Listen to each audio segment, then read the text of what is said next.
from Royal Communications Incorporated. A pleasant good morning. Welcome to King's Newsroom for the 5 minutes of news about Liberia, Africa, and the rest of our one world. Today is Wednesday, that's February 25, 2026. My name is Cornelius Johnson, presenting story top in the headlines. Clara Hope Foundation's legal team announces appeal to Supreme Court Justice in Chambers to revert lower court ruling authorizing asset recovery and property retrieval task force to obtain documents regarding establishments of the foundation. Ministry of Justice withdraws right of subpoena for production of evidence against the Liberian Senate and General Audit Commission's alleged over 45 million United States dollars between 2018 to 2023 as critics accused the ministry of missteps and premature withdrawal. Congress for Democratic Change National Executive Committee suspends United States branch interim leadership for gross insubordination, violation of party constitution, and detrimental actions, says an partner convention in Minnesota will be rendered illegal. Away from home, South Africa's President Cyril Ramaphosa has thanked his Russian counterpart Vladimir Putin for helping to secure the return of 17 South Africans allegedly tricked into joining the Russia-Ukraine war. And President Donald Trump has lashed out at reports that his top military advisor has urged caution on airstrikes against Iran, saying the general believes it will be easily won. The news bulletin, voices of the newsmakers, are all packaged in this edition of the program. We take a very short break to be right back.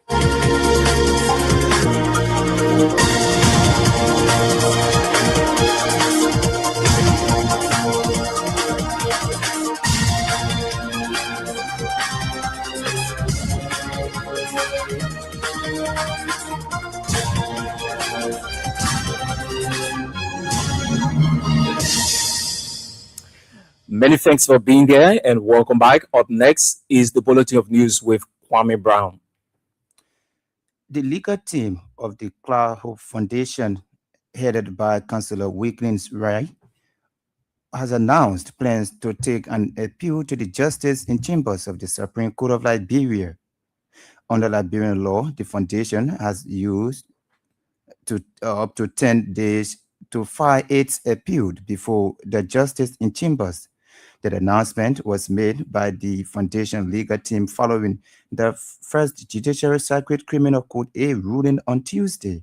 The appeal, if filed, would petition the Justice in Chambers of the Supreme Court to securitize the lower court's ruling and or request revert of the ruling due to considerable discrepancies. Earlier on Tuesday, the first Judicial Circuit Criminal Court A at the Temple of Justice denied the motion filed by the Clara Hope Foundation seeking to quash a subpoena issued by the Asset Recovery and Property Retrieval Task Force. In the ruling, resident Circuit Judge Roosevelt Wade rejected the foundation's attempt to block the task force from obtaining documents related to its operations, finances, and project activities. Judge Whaley noted that the subpoena used by the AREP through the Ministries of Justice was consistent with its mandate to investigate and retrieve public assets allegedly misappropriated. Meanwhile, in its petition to quash the rate of subpoena filed by the Asset Recovery and Property Retrieval Task Force, legal counsels of the Clara Hope Foundation argued that producing the documents would violate the foundation's constitutional right against self-incrimination. The lawyers further contended that compelling the productions of documents without any pending trial or case before a court of competent jurisdiction contradicts Liberia's Civil Procedure Law and Chapter 17 of the Criminal Procedure Law. However, the court ruled that the task force established by the government of Liberia to pursue asset recovery in collaboration with the Ministries of Justice has the authority to demand relevant documentation in the course of its investigations, even in the absence of a formal trial or case before the court of competent jurisdiction. At the same time, the head of the Assets Recovery and Property Retrieval Task Force, Councillor Edward Claude Martin, expressed government readiness to pursue what he termed conversion of public assets to personal use. Speaking to reporters minutes after the lower court ruling, Claude Martin noted that the ruling gave him the asset recovery team all the legal rights to collect all documents regarding the establishment of the Clark Hope Foundation. According to him, the ruling has set an example of the government's preparedness in pursuing all legal asset conversion cases, adding that the asset recovery team is prepared to go to the Supreme Court. But Magibe County Senator and chairperson of the Coalition for Democratic Change Legislative Caucus, Nathaniel McGill, has rejected the asset recovery team claims of the first Judiciary Circuit Criminal Code A ruling, have ordered that accorded it all the legal rights to post documents regarding the establishment of the foundation. Senator McGill noted that the task force possessions of the foundation's document depends either on the failure of the foundation's legal team filing its announced appeal before the Supreme Court Justice in Chambers in the relative time frame or decision taken by the justice in chambers into the appeal that were filed by the that's Clark Hope Foundation. In another development, the first Judiciary Criminal Court C at the same that's the Chamber of Justice has resumed jurisdiction over the case following the reading of a mandate from the Supreme Court of Liberia. Former Minister Toy and four other former officials of the WIAS administration are facing charges of misapplications of public funds allocated for national security purposes. The defense lawyers have consistently argued that the funds in question were lawfully disbursed under the authority of the National Security Council and therefore fall outside the reach of criminal prosecution. However, in a unanimous ruling delivered during its 14 days sessions, the Supreme Court denied a writ of prohibition sought by the defense to halt proceedings at Criminal Court C. The High Court ruled that while Article 61 of the Constitution grants personal immunity to the sitting president, such immunity does not extend to other government officials. During pre-trial proceedings, state prosecutors challenged the validity of Torres' criminal appearance bond, calling it defeative and seeking his immediate response as remained to the Monrovia Central Prison. Resident George A. Blambo Dixon rejected the prosecution's request, ruling that the bond satisfied legal requirements and served its sole purpose of ensuring a defendant's appearance. As Criminal Court C moves forward under the Supreme Court's mandate, the pending reargument as resumption of jurisdictions of the court. The Ministers of Justice, through the Special Independent Counsel, Councillor Aloysius Todd, has filed a notice to quash its previously filed writ of subpoena decepticon against the administrations of the Liberian Senate in what pundits alleged to be missteps. The surprise move of the Justice Ministry requests the court to cancel its writ filed on February 20th of this year, which placed the Senate under obligation to produce bank statements, contract, payment voucher, and the identity of all individuals involved in Senate financial transactions from fiscal year 2018-2019 to 2023. A report from the General Audit Commission, which flagged significant financial discrepancies worth over 45 million United States dollars in alleged unapproved overspending between fiscal year 2018-2019 and fiscal year 2023, tricked the ministry, that's just the ministry, initial request, but later is known as to why the ministry has withdrawn its rate following a request from Councillor Todd from who acted on behalf of the ministry. The court's communication disclosed that the February 20 rate was ordered quashed, relieving the Senate of any obligation to produce the requested records. The Congress for Democratic Change National Executive Committee has announced the suspension of its United States branch interim leadership due to that's gross insubordination, violations of party protocols, and actions deemed detrimental to the party's unity. The resolution signed by CDC's item Global Chairman Janka Kao disclosed that the decision was reached during the emergency NEC session held on February 22, 2026 at the party's temporary national headquarters in Sinka.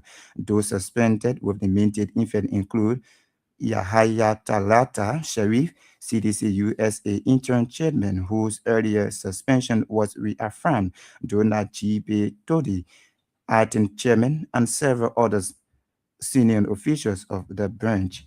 CDC's NEC also announced the suspensions of two chapter leaders in Minnesota and Iowa due to their alleged involvement in actions that undermine the party's authority. At the same time, the executive committee of the party have declared an period of convention, including a reported gathering being organized in Minnesota as alleged no, that illegal, null, and void, stating that controversial terms from the NEC described as a prolonged administrative impasse within CDC USA. According to the resolution, the interim leadership allegedly refused to submit an agreed electoral roadmap, declined to attend NEC meetings, and challenged the authorities of the party highest decision-making body outside of National Congress. The NEC argued that its actions are grounded in provisions of the party's constitution, which grant it supervisory authority over national and international branches. The party has cautioned members and supporters in the diaspora against conducting business or financial transaction with the suspended officials under the duties of representing CDC. The government of Liberia, through the Ministry of Health, has acknowledged and assumed full responsibility of the ongoing workers' protest at Phoebe Hospital in Bon County. On Tuesday, the government held an engagement meeting with the aggrieved workers of Phoebe Hospital who have been protesting the facility's administration alleged lapses in management, corruption, and unsanitary conditions.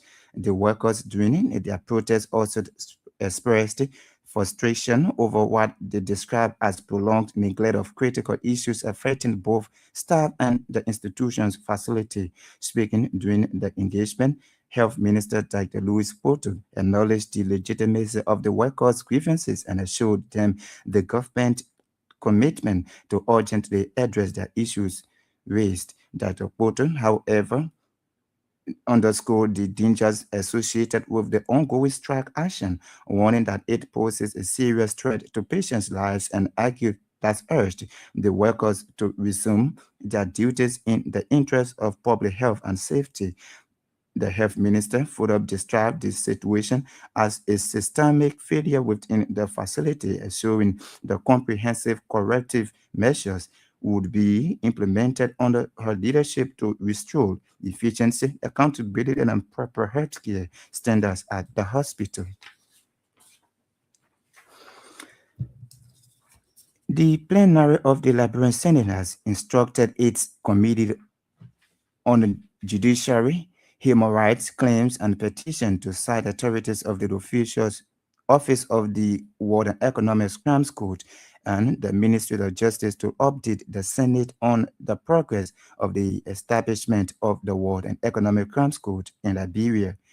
The communication from Bapolo County Senator Amara Conan, which requests a comprehensive update on the establishment of the proposed War and Economic Crimes Code of Liberia, prompted the Senate decision.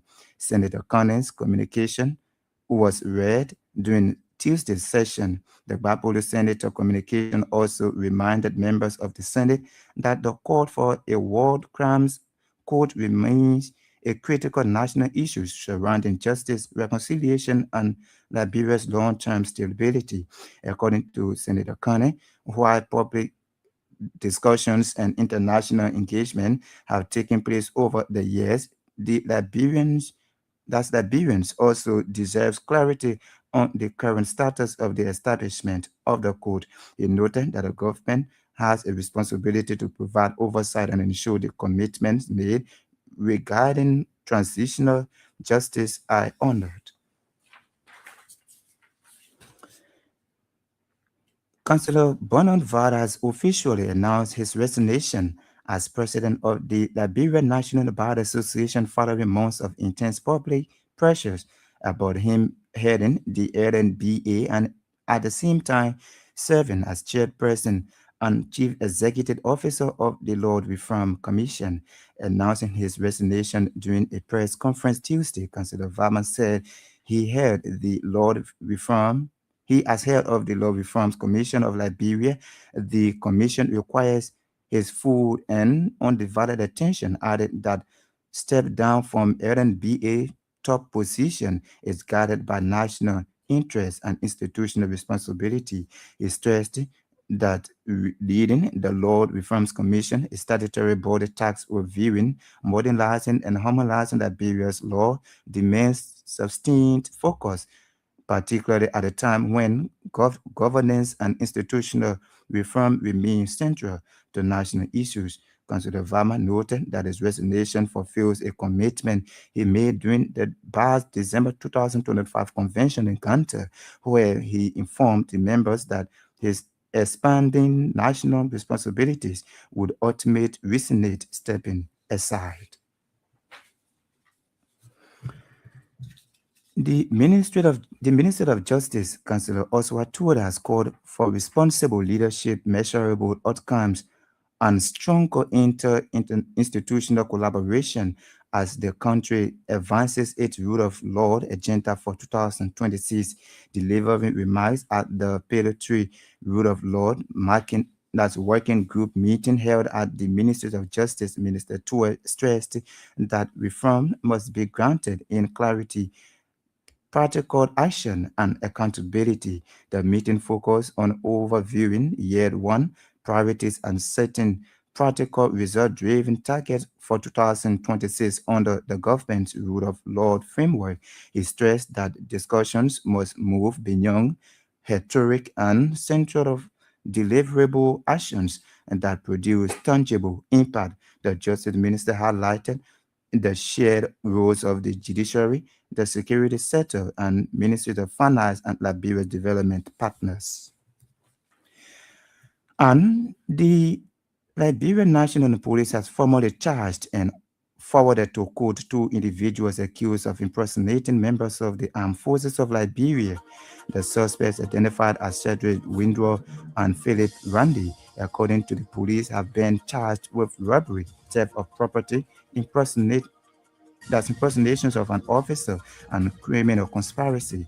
In a statement issued on Tuesday, the Liberian National Police indicated that the charges followed the suspect's arrest by its anti-robbery unit on February 15 at the Batnaville Junction while dressed in full military uniforms and posing as AFL personnel.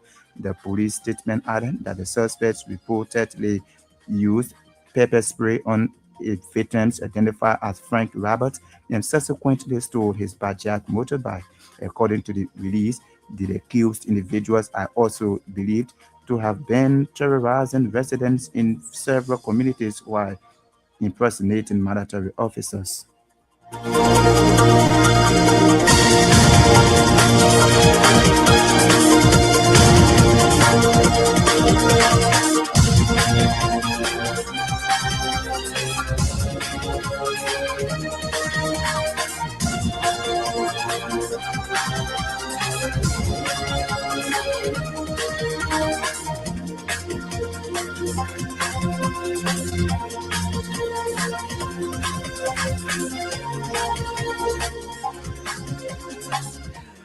Kwame Brown with the news bulletin. The news bulletin is a regular feature on King's Newsroom. Indeed, if you just join us, you are listening to King's Newsroom for the 5 minutes of news about Liberia, Africa, and the rest of our one world. Today is Wednesday. That's February 25, 2026. My name is Cornelius Johnson presenting one of our top stories this morning. Cloud Hope Foundation's legal team announces appeal to Supreme Court Justice in Chambers to revert lower court ruling authorizing asset recovery and property retrieval task force to obtain documents regarding establishment of the foundation. Let's now bring you voices of the newsmakers. To this development now, the head of the Assets Recovery and Property Retrieval Task Force, Councillor Edward Martin, has expressed government readiness to pursue what he termed conversion of public assets to personal use. Speaking to reporters minutes after the lower court ruling, Martin noted that the ruling have given the asset recovery team all legal rights to collect all documents regarding the establishment of the Hope Foundation. According to him, the ruling have set an example of the government's pre-readiness or preparedness in pursuing all alleged asset conversion cases, adding that the asset recovery team is prepared to go to the Supreme Court. Here now is Councillor Martin. This is a ruling that has set an example on this particular case of conversion, criminal conversion of government assets. So we are prepared, no matter where to go, we'll follow the law legally. Has your investigation actually been against the former first lady, or is it because of the foundation? Because I think that was one point. You were in the court and you listen to the ruling of the court, you listen to their argument, you listen to our argument, and the court decided to rule based upon the argument that we put forward and based upon the law that we cited. They are taking a appeal to the Supreme Court, and we are prepared to go to the Supreme Court. The Supreme Court is not an institution that will put fight into us. We are prepared to go there legally because we have qualified lawyers that can go to the Supreme Court and argue our case. We argue our case legally and properly before the lower court, and the lower court rule. To go to the Supreme Court, we'll equally go to the Supreme Court. And we are just on procedural issue now, but the public know that the matter is at its finality, and we will act inconsistent with the law. The Liberian people will celebrate and make sure that all assets that have been under conversion from government, a lot of budget, will go back to the Liberian court. That is our reason, and that is the condition for which I think what we need to do now is to start acting inconsistent with what the court rule. And but I think today is a good day for Liberia that the court managed to rule that all assets that have been converted through the acts of other people using government assets and government resources. The courts are ruled now that it is our responsibility to make sure that we collect all the documents and all those instruments that are relating to that conversion and make sure we conduct our criminal investigation. There are more cases, as I stated in one of our press releases. We have 40 cases on our docket that have to do with former officials that were involved into looting government resources, government assets, and what have you. At the same time, Margibi County Senator and Chairperson of the Coalition for Democratic Change Legislative Caucus, Natano McGill, has rejected the asset recovery team claims of the First Judicial Circuit Criminal Court A ruling that all have accorded it all legal rights to possess documents regarding the establishment of the foundation. Senator McGill noted that the task force possessions of the foundation's document depends either on the failure of the foundation legal team filling its announced appeal before the Supreme Court Justice in Chambers in the stipulated time frame, or decision taken by the Justice in Chambers into the appeal that will be filed by the Hope Foundation. Here now is Senator Michael. But you've been listening to statements by the judge. What do you think it is? He said the asset recovery has got the authority, the legal body, and the rest. What do you think it is headed to? No, you have not said that yet. The judge, they're reading the position of each of the lawyers. What the judge is reading, asset declaration, asset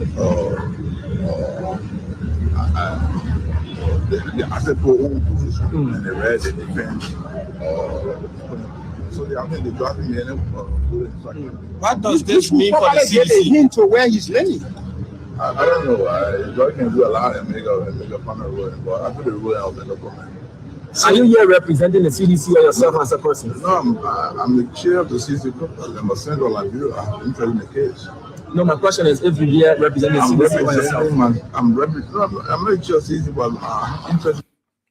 He's Senator Nathaniel McGill, chairperson of the Coalition for Democratic Change Legislative Caucus and Senator of Margibi County. Earlier, you listened to Edward Clark Martin, Property and Retrieval Task Force here. They're speaking. The government of Liberia, through the Ministry of Health, has acknowledged and assumed full responsibility of the ongoing workers' protests at the Phoebe Hospital in Broom County. On Tuesday, the government held an engagement meeting with the grief workers of Phoebe Hospital who have been protesting the facility's administration alleged lapses in management, corruption, and unsanitary conditions. The workers during their protests also expressed frustration over what they describe as prolonged neglect of critical issues affecting both staff and institutions' facilities. Speaking during the engagement, Health Minister Dr. Louis Boto acknowledged the legitimacy of the workers' grievances and assured them of the government's commitment to urgently address the issues raised. Dr. Boto, however, underscored dangers associated with the ongoing strike action, warning that it poses a serious threat to patients' life and urged the workers to resume their duties in the interest of public health and safety.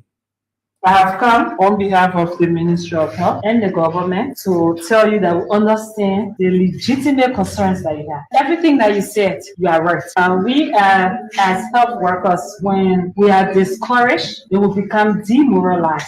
And to work, it becomes difficult. I've also come as a health worker. I'm not here as the Minister of Health. I'm an OBGYN, and I'm passionate about maternal health. So I've come to appeal to you. Let us go back to work. I usually tell my students when I was teaching that our mistake goes in a grave. Our strike actions goes in a grave. That's how important we are as health workers. The accountant can tell you I'm not working today. He can keep those books. After 1 week, he can go back and he can make sure those books come to pass to what it should be. But you and myself, when we leave the world, we have children, we have women, we have our family members that are raised. So our mistake, our actions, or even inactions, takes our patients to the grave. And that's the level of God has given us His chosen one, His creator, His creation, to be able to manage. And that's a huge responsibility that we as health workers have. So please, everything you said, you are right. I saw some videos on Facebook. It was appalling to see the sanitation. I understand. I've been there before. I know what it is. So everything you said, you are 100% right, and you have my full support.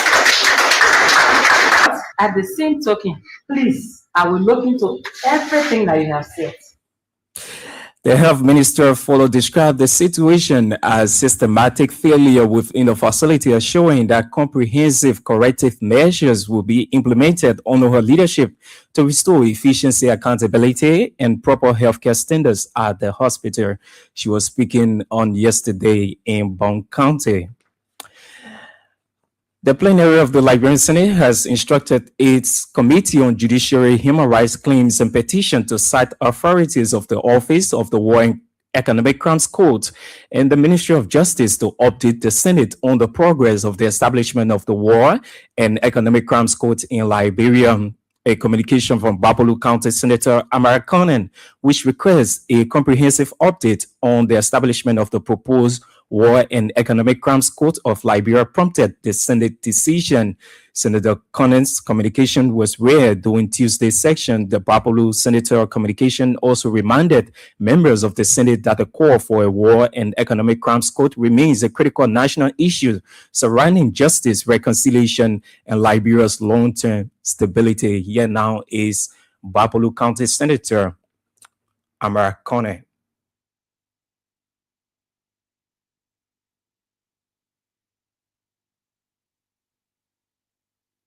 Midnight calls that we should do this for the country. I just wanted to remind us of that. and I'm glad that you accepted it.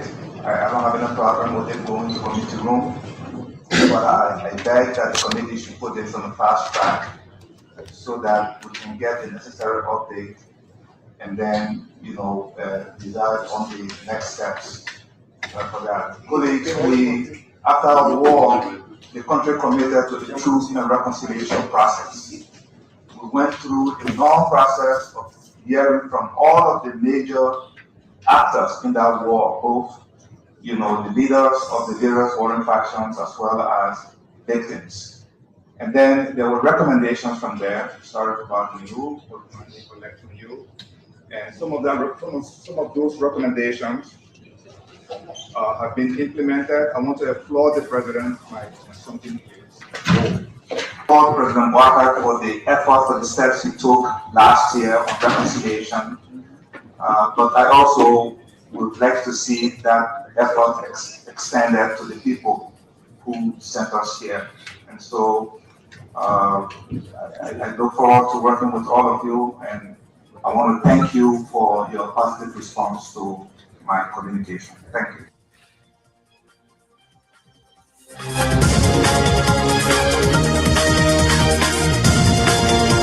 He's Babulu County Senator Amara Conan there speaking in session on yesterday at the Liberian Senate. Indeed, if you just joined us, a reminder you are in tune to 45 minutes of news about Liberia, Africa, and the rest of our One World. Today's Wednesday, February 25, 2026. Story top in the headlines: Clara Hope Foundation's liquor team announces appeal to Supreme Court Justice in Chambers to revert lower court ruling authorizing asset recovery and property retrieval task force to obtain documents regarding establishment of the foundation. Ministry of Justice withdraws writ of subpoena for production of evidence against Liberian Senate in General Audit Commission's alleged over 45 million United States dollars between 2018 to 2023 as critics accuse the Ministry of Justice missteps and premature withdrawal. Congress for Democratic Change National Executive Committee suspends United States branch interim leadership for gross insubordination, violation of party constitution, and detrimental actions, says any partner convention in Minnesota will be rendered illegal. Away from home, South Africa's President Cyril Ramaphosa has thanked his Russian counterpart Vladimir Putin for helping to secure the return of 17 South African allegedly tricked into joining the Russia-Ukraine war, and President Donald Trump has lashed out at reports that his top military advisor has urged caution on airstrikes against Iran, says the general believes it will be easily won. We take a very short break. When we come back, we'll bring you more developments on the program.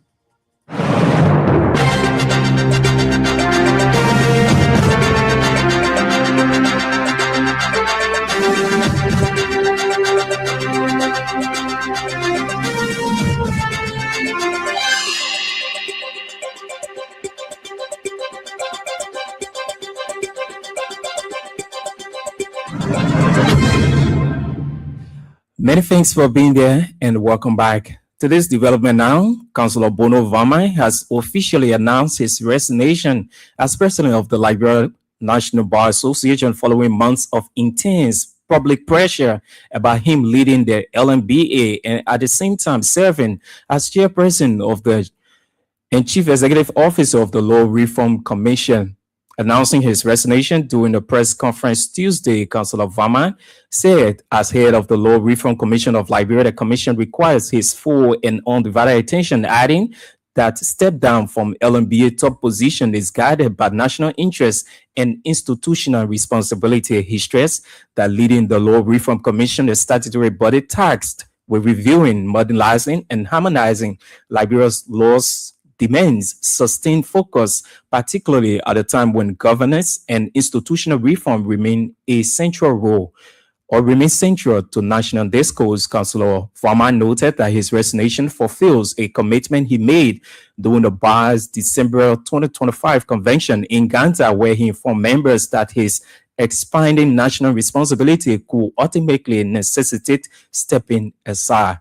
Here now is Councillor Bono Vama. On December 6, 2025, at our national convention held in Ganta, Nima County, I made a solemn declaration before the full membership of the Liberian National Bar Association that upon my commissioning by the President of the Republic of Liberia, His Excellency Joseph Newman Boakai, as Chairperson and Chief Executive Officer of the Law Reform Commission of Liberia, I will respectfully resign as National President of our noble association. I hereby formally fulfill that declaration today.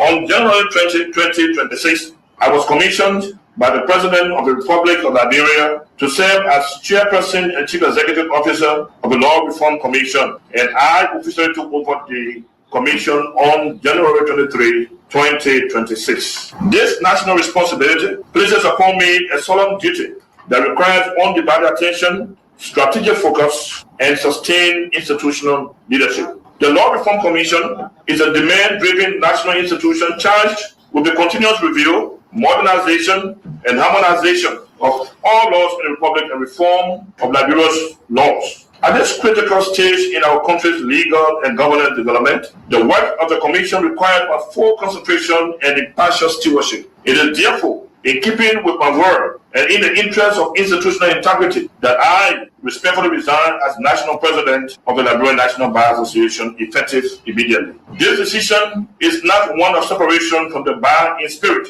but rather a reaffirmation of my enduring commitment to the rule of law and the advancement of our justice system, now through a different national mandate. I remain a proud member of the LMBA and will continue to collaborate constructively with the association in strengthening legal reform, professional standards, and access to justice in Liberia.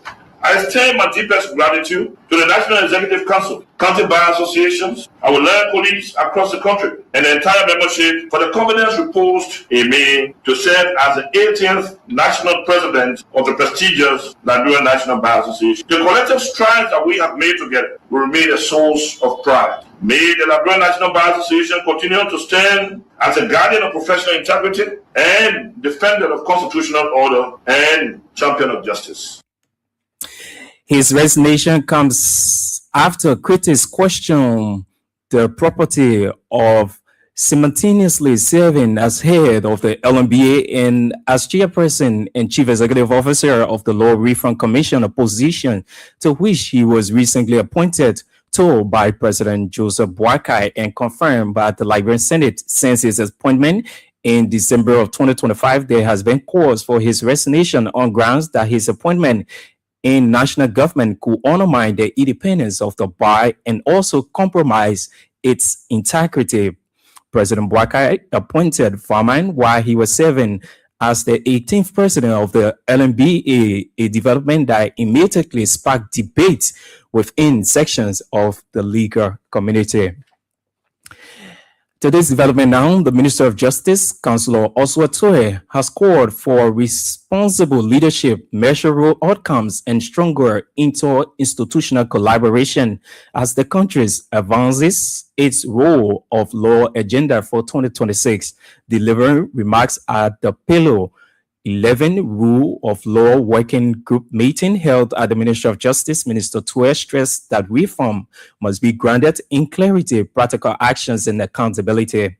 The meeting focused on reviewing year one priorities and setting practical, results-driven targets for 2026 under the government's rule of law framework. He stressed that discussions must move beyond rhetoric and center on deliverable actions that produce tangible actions or impact. Here now is Justice Minister Oswald Toye. Today's work must be practical and focused. We are here to review the year one report, sharpen our monitoring evaluation framework, and agree on measurable priorities for 2026. Monitoring evaluation must be a vital management tool, not just a box that we can tick in. We must measure outcomes, reduction in case backlog, timely prosecutions, effective victim protection services, expanded legal access to justice, and rising public confidence in our institutions. Let data guide our choices and measure our progress. We have to gather the data. It will help us in making informed decisions. Pillar 3 is a shared responsibility. The Ministry of Justice cannot do it alone. The judiciary cannot do this alone. The security sector cannot do this alone. Our collaboration with the Ministry of Finance ensures domestic priorities are visible in national budgets. Civil society strengthens accountability. Development partners bring essential technical support. Meaningful coordination requires consistent engagement and committed follow-through.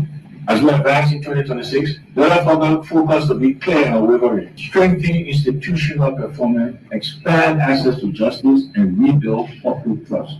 That is very important, rebuilding public trust and confidence in our system. The strength of our nation is measured by the credibility of its institutions and the fairness of its systems. Every action we take on Pillar 3 advances that credibility and affirms our shared future.